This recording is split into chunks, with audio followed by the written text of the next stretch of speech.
केरवा के पतावा पे न्योता पे ठवानी, न्योता करीना स्वीकार जी।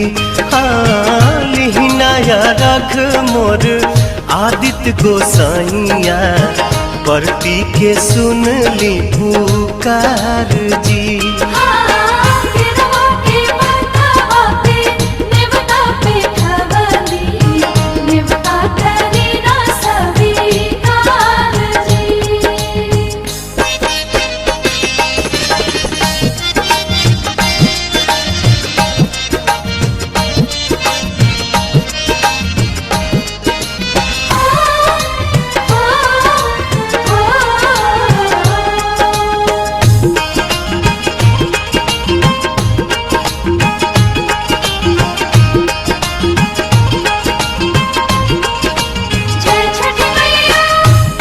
हम अरघ दुनो बेरा आदित्य तोहे साझिया फजीरे,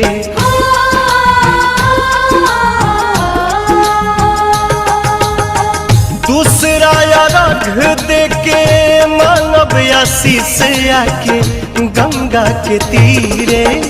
दिन के सहैया रौवे रोग हरैया जी, रौवे से जग में आजोर जी।